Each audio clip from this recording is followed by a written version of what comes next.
நாள்ல நம்ம முதலமைச்சர் செஞ்ச ஒரு சொற்ப சாதனைகளை மட்டும் நான் உங்ககிட்ட பகிரணும்னு நினைக்கிறேன்.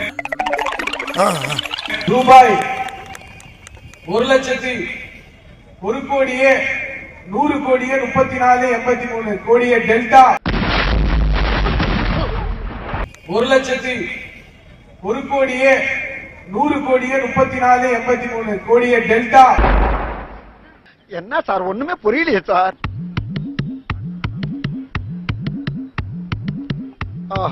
ரோல் பண்ணி த்ரோல் பண்ணி சிரிக்க வைப்போம். மச்சான் திருந்த கரெக்டா அங்கேயே துப்பிட்டானே. நொங்கெடுப்போம். பலத்த குறிகளை ஏற்கனவே பொழந்திருக்கேன். இப்போ பஞ்சாயத்தை தூக்குறதுக்கு இந்த ரஞ்சத்துக்கு முன்னால எவனுமே சிகரெட் பிடிக்க கூடாது.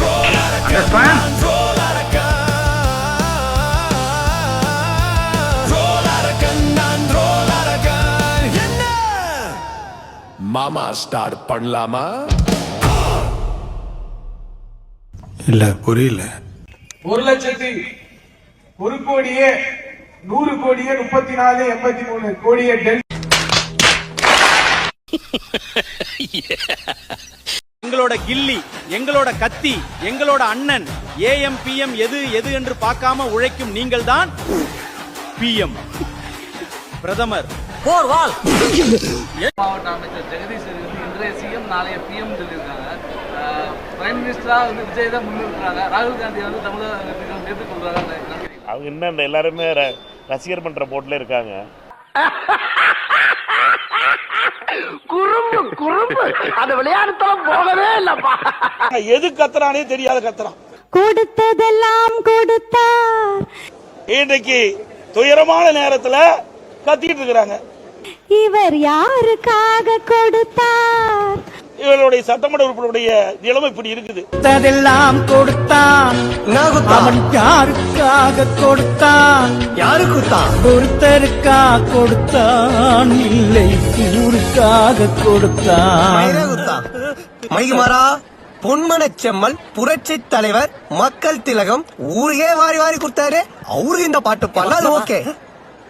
இவர் யாரு குத்தாரு? பகல்ல கொடுத்தாரு.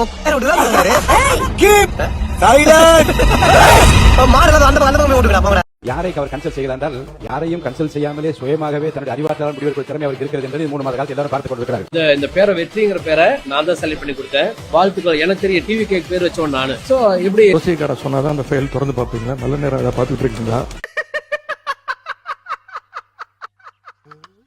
போட்டு ஒரு வீடியோ போட்டதுக்கு அப்படி பண்ணாங்க.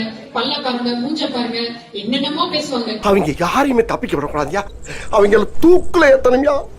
தூக்குல ஏத்தணும். பல்ல பாரு மூஞ்ச பாருன்னு யார் சொன்னாலும் நமக்கு தெரியாது. ஆனா நாங்க சொன்னது என்னன்னா பேச்ச பாரு, திமிர பாரு, பொய்ய பாருன்னு தான். ஆனா அதையும் தாண்டி 3 மாதத்துல வெற்றி தமிழ்நாடுன்னு ஒரே ஒரு பெரிய ஒரு investment 1 lakh crore investment Tamil Nadu கொண்டு வந்து 1 lakh இளைஞர்களுக்கு இன்னைக்கு வேலை கிடைக்க போகுது. ஆஸ்கார் அவார்டு குடுறா. ஆஸ்கார் அவார்டு குடுறா. ஜம்ப் ஜம்ப் ஆஸ்கார் அவார்டு குடுறா. நீ என்ன துரோகம் பண்ணாலும் அவனை மன்னிச்சுப்பான். ஆனா 1 lakh crore இன்வெஸ்ட்மெண்ட் தமிழ்நாடு கொண்டு வந்து 1 lakh இளைஞர்களுக்கு இன்னைக்கு வேலை கிடைக்க போகுது. உட்டியாடா ஒரு பீலா, அத மட்டும் என்னால மன்னிக்கவே முடியாதுடா. Comedy time. இப்போ உனக்கு சீரியஸ் டைம்டா. PM மித்ரா ஸ்கீம் வந்து சென்ட்ரல் கவர்மெண்ட் கொண்டு வந்தது. Textile apparel park India open பண்ணுங்க. அதை முதல்ல இம்ப்ளிமெண்ட் பண்ணது தமிழ்நாடு. அதுலயும் விருதுநகரை சூஸ் பண்ணது போன திராவிட மாடல் அரசு. 2023 ஆரம்பிச்ச இந்த பிளான் அப்படியே ப்ராக்ரஸ் ஆகி இந்த வருஷம் மார்ச் மாசம் 23 கம்பெனிக்கு 190 ஏக்கர் லேண்ட் வரை அலோகேட் பண்ணிட்டாங்க. 2000 கோடி ரூபாய் கிட்ட இன்வெஸ்ட்மென்ட் வர போகுது. அதுல இருக்கிற 2 கம்பெனி கூட்டி வந்து MOU சைன் பண்ணிட்டு நீங்களே கொண்டு வந்த மாதிரி பீத்திக்கிறீங்க. நீ கேட்ட ஒவ்வொரு கேள்வி என்ன செருப்பால் அடிச்ச மாதிரி இருக்குடா. நீங்க சொல்ற 1 லட்சம் கோடி இப்படி வந்ததுதான். பிசினஸ் ஸ்டாண்டர்ட்ல ஒரு ஆர்டிகல் ரிலீஸ் பண்ணாங்க 4 முதலமைச்சர் கம்பேர் பண்ணி. அதுல நியூ இன்வெஸ்ட்மென்ட்ல லோவஸ்ட் நம்ம தான் -77% அது இருந்துச்சு. உடனே டேமேஜ் கண்ட்ரோல்க்கா ஆல்ரெடி சைன் பண்ண இன்வெஸ்டர்ஸ்லாம் கூட்டி வந்து ஒரு டிராமா பண்ணி ஹோட்டல்ல ஈவென்ட் நடத்தி இதுக்கு பிரச்சனையே கூப்பிடல. இப்போ நீ பேசுறது கூட காலேஜ் ஸ்டூடண்ட் எப்படி பேசிட்டு இருக்கீங்க? இத அப்படியே பிரச்சனை சொல்லுங்க பாப்போம். நீங்க என்ன சொல்றீங்க சொல்லிட்டு இந்த மாதிரி காமெடி எல்லாம் பண்ணாதீங்க. அப்புறம் நான் வேற மாதிரி மண்டை சூடாகி வேற மாதிரி நான் ஆயிருவேன். பல்லவா ஆர்பி ஓவன்ஸ் ரெண்டுமே 1600 கோடியில இன்னைக்கு அவங்க இங்க வரப்போறாங்க. இதுதான் நம்மளுடைய மாண்புமிகு முதலமைச்சரோட நம்பிக்கையும் அவர் இளைஞர்களுக்கு இளைஞர்களுக்கு கொடுக்கிற நம்பிக்கையும். திருட்டுல பெரிய திருட்டு அடுத்த உழைப்பு திருடுதான். கொஞ்சம் கூட வெக்கமான சூடு சொரணை எதுவுமே இல்லாம இதே போய் திருப்பி திருப்பி சொல்லிட்டு இருக்கீங்களே. இப்போ நாங்க என்ன திருட்டு சொல்லுங்க, நாங்க அதே சொல்லிட்டு அடுத்த வாட்டி.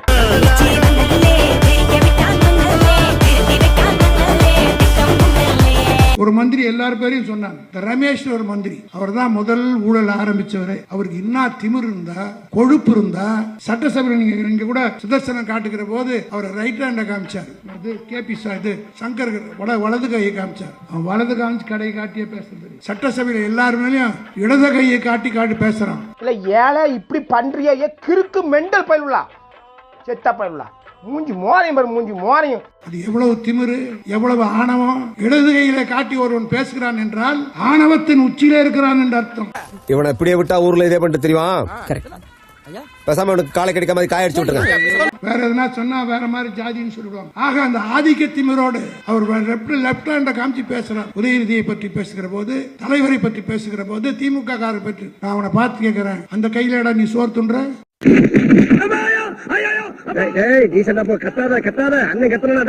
பல இடங்கள்ல விவசாயிகள் 309 கோடிக்கு நீங்க நெல் சேமிப்பு கிடங்குகள் அமைப்பீங்கன்னு சொன்னீங்களே, என்ன ஆச்சுன்னு பல இடங்கள்ல கேட்டுக்கிட்டு இருந்தாங்க. தஞ்சாவூர்லயே அன்னைக்கு எல்லாம் கேட்டிருப்பாங்கன்னு நினைக்கிறேன். நெல் சேமிப்பு கிடங்கு பத்தி பேசுறாரு, அவர் யாரு? வேளாண் துறை அமைச்சரா? இல்லடி, அவர் அறநிலைத்துறை அமைச்சர். கரும்பு சாகுபடி பத்தி பேசுறாரு, அவர் தானே விவசாயத்துறை அமைச்சர்? இல்லடி, அவர் விளையாட்டுத்துறை அமைச்சர். அப்ப அந்த காவிரி நீர் வடிகால் பத்தி பேசுற அந்த அம்மா பொதுப்பணித்துறை அமைச்சரா? இல்ல, அவங்க தொழில்துறை அமைச்சர். இங்க இப்ப நெல்மணியம் பத்தி பேசுறாரு, அவர் நிதி அமைச்சரா? அவர் வருவாய்த்துறை அமைச்சர். கடன் நிலைமை பத்தி சொல்றாருல, அவர் தானே நிதி அமைச்சர்? இல்ல, அவர் மருத்துவம் மற்றும் நல்வாழ்வுத்துறை அமைச்சர். யாரோ 12,400 12 1000 4000 எழுத்து கூட்டி படிக்காரு, நீங்க நிதி அமைச்சர் வரலையா? கர்மா, அவன் தாண்டி நிதி அமைச்சரே. எல்லா சப்ஜெக்டுக்கு எஞ்சி பேசுறாரு, அவதான் முதலமைச்சராப்பா? இல்லடி, அவர் பள்ளி கல்வித்துறை அமைச்சர். அப்ப எந்த கேள்விக்கே பதில் சொல்லாம உம்முன்னு உட்கார்ந்து இருக்காரு, அவர் தாண்டி முதலமைச்சர். உசுப்பேத்திரம் கிட்ட உம்முன்னும் கடுப்பேத்திரம் கிட்ட கம்முன்னு இருந்தா வாழ்க்கை ஜம்முன்னு இருக்கும். மூடிட்டு போ. கரூரில் உள்ள அரசு சமூக நீதி விடுதியில் தங்கி படிக்கும் கல்லூரி மாணவர்கள் தங்களுக்கு வழங்கப்படும் அரிசி சாதம் மிகவும் இறுக்கமாக களியை போல் உள்ளதாக கூறி வீடியோ ஒன்றை வெளியிட்டுள்ளனர். மேலும் தரமான உணவு கிடைக்க அதிகாரிகள் வழிவகை செய்ய வேண்டும் என்றும் அவர்கள் கோரிக்கை விடுத்துள்ளனர். சாப்பாடு எப்படி சாப்பிடுவீங்க? ஒரு மனுஷனால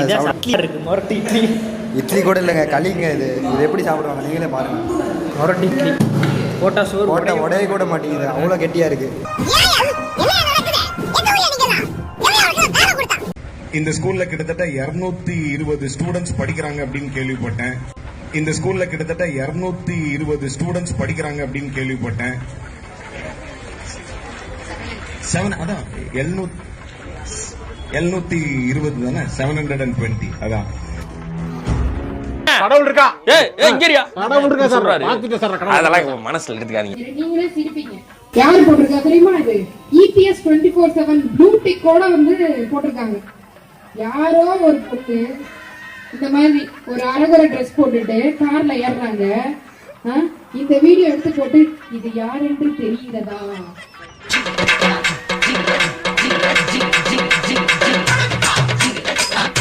செத்து போன இங்கிலாந்து ராணி புலகுடியில இருந்து ஏன் சொந்த மாதிரி இருக்கா? என்ன அவர்களுக்கு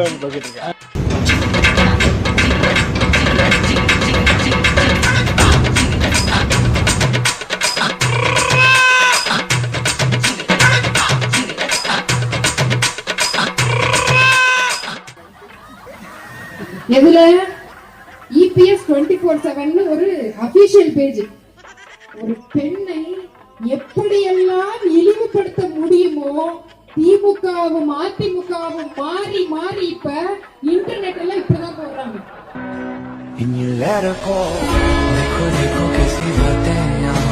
सीएम विजय थालापति सीधा मोदी से टक्कर ले लिए। विजय का कहना है अगर आप पेट्रोल का दाम कम नहीं किए तो तमिलनाडु के स्टेट का टैक्स नहीं देंगे। और ये इतिहास में पहली बार हुआ है कि कोई सीएम जनता के पक्ष में इतनी बड़ी बात बोले। पब्लिक का कहना है कि अगला पीएम बना ही दो विजय थालापति को।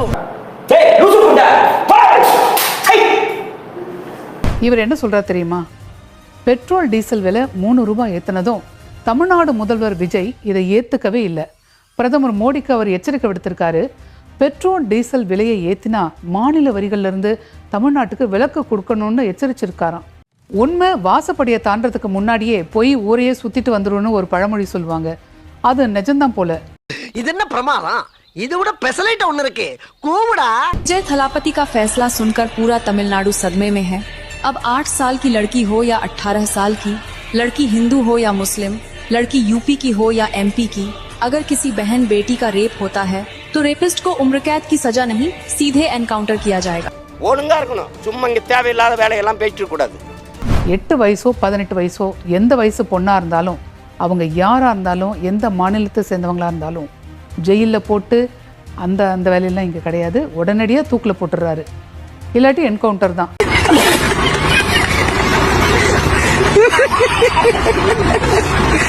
विजय थालापति का फैसला है कि किसी भी मंदिर में दान पेटी नहीं होनी चाहिए. दान पेटी होगी तो सिर्फ और सिर्फ स्कूल, कॉलेज और हॉस्पिटल में, क्योंकि पैसे की जरूरत भगवान को नहीं. स्कूल में बच्चों के लिए अच्छी शिक्षा और हॉस्पिटल में गरीब लोगों को होता है. கோயில் உண்டியல்ல வச்சிருக்கிற எல்லா பணத்தையும், கோயிலில் இருக்கிற எல்லா உண்டியல்லையும் எடுத்துட்டு கவர்மெண்ட் ஸ்கூல், கவர்மெண்ட் ஹாஸ்பிட்டல்ல மாற்றி வச்சுட்டாங்க தமிழ்நாட்டில். இனி உண்டியல் பணம் முழுக்க கவர்மெண்ட் ஸ்கூலுக்கும் கவர்மெண்ட் ஹாஸ்பிட்டலுக்கும் தான் போகும். இதெல்லாம் சிரிச்சுக்கணும்.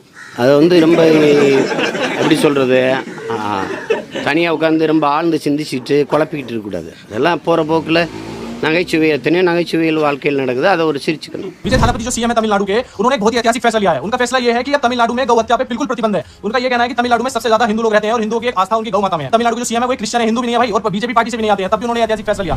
தமிழ்நாட்டில் இனி பசுக்களை இறைச்சிக்காக வெட்டவே கூடாதுன்னு ஹைகோர்ட்ல சிஎம் விஜய் கேஸ் போட்டிருக்காரு. இப்படி ஒரு கேஸ் நடக்குதா? लेकिन तमिलनाडु के मुख्यमंत्री विजय थालापति जी ने तमिलनाडु में पूरी तरह से गाय को राष्ट्रमाता घोषित कर दिया है. ஒரு நான் முதல்ல சொன்ன மாதிரி தான், அது ஒரு சின்ன நகைச்சுவை, இது கொஞ்சம் பெரிய நகைச்சுவை. இதெல்லாம் சாம்பிள்ஸ் தான், அத்தனையும் போய். ஆனால் ஹிந்தி இன்ஃப்ளூயன்சஸ் தங்களோட சோஷியல் மீடியா பக்கங்கள்லையும் இன்ஸ்டாலையும் இப்படித்தான் பரப்பிட்டு இருக்காங்க. இதுக்கு பேர் எங்கள் அப்பத்தா சொல்லுவோம் அடிக்கடி, இதெல்லாம் தாண்டா பேராண்டி கால கொடுமை அப்படின்னு. இது ஒரு கால கொடுமை. வட இந்தியாவில் இது போன்ற வீடியோக்கள் அதிக அளவில் வெளிவந்து அதிக கவனம் பெற்றிருக்கு. இதுக்கு முந்தி இதே போல வீடியோக்களை நம்ம பார்க்கல. ஆனால் இப்போ பெரிய ஒரு அலை போல, கிட்டத்தட்ட சுனாமி போல இன்ஸ்டா பிரபலங்களும் சோஷியல் மீடியா பிரபலங்களும் தளபதி விஜய் அப்படின்னு குறிப்பிட்டு இப்படிப்பட்ட செய்திகளை பரப்புறாங்க. ஏதோ தொடர்பு இருக்குமோ என்ற சந்தேகம் எல்லோருக்கும் ஏற்பட்டிருக்கிறது. நான் பார்த்த வந்து அரசியல்ல எந்த நினைவு தினத்திலுமே எல்லா அமைச்சர்களும் ஒரு மாலை போட்டு புரட்சியாளர் அம்பேத்கர் நான் சொல்லி நான் பார்த்ததில்லை. நீங்க தரவுகள் இருந்தா நீங்க எனக்கு காமிங்க, அப்ப நான் வாபஸ் வாங்கிறேன். 1972 சென்னை வியாசர்பாடியில் அம்பேத்கர் கலைக்கல்லூரி தொடங்கப்படும். 1989 அம்பேத்கர் சட்டக்கல்லூரி தொடங்கப்படும். 2000 ஆண்டு சென்னை அடையாறுல அம்பேத்கருக்கு மணிமண்டபம் நிறுவப்படும். 1990 அவருடைய நூற்றாண்டை ஒட்டி நீண்ட நெடிய கொண்டாட்டங்களை தமிழ்நாடு அரசு இங்க ஏற்பாடு பண்றாங்க. அம்பேத்கர் தொழில் முன்னோடி திட்டமே தனியா செயல்படுத்துறாங்க. அம்பேத்கரை முன்னிலைப்படுத்தி இங்க கல்வி நிறுவனங்களாக இருக்கட்டும், இல்ல தொழில் திட்டங்களாக இருக்கட்டும், தொடர்ந்து முன்னிலைப்படுத்தி தான் இருக்காங்க. சாதி ஒழிப்பு திட்டங்களாக பெரியார் நினைவு சமத்துவபுரம் தமிழ்நாடு அரசு இங்க உருவாக்கியிருக்காங்க. கலப்பு திருமணம் பண்ணீங்கன்னா 50,000 ரூபாய் உங்களுக்கு உதவித்தொகை கொடுக்குறாங்க. நீங்க அனைத்து சாதியினரும் அர்ச்சகராகலாம் திட்டத்தை கொண்டு வந்து அவங்க எல்லாரும் சமம்ங்கிறத கொண்டு வந்து அதற்கான முனைப்போட செயல்படுத்தி கொடுத்துருக்காங்க.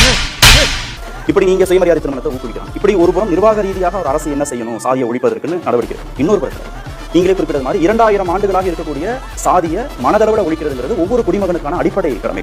இதை நீங்க ரெண்டையும் ஒரு புள்ளியில இணைக்கிறதுனால இந்த சிக்கல் வருதான். நீ கேட்ட ஒவ்வொரு கேள்வி என்ன செருப்பால் அடிச்ச மாதிரி இருக்குடா. மாதிரி இல்ல, உண்மையிலே செருப்பால தான் அடிச்சது.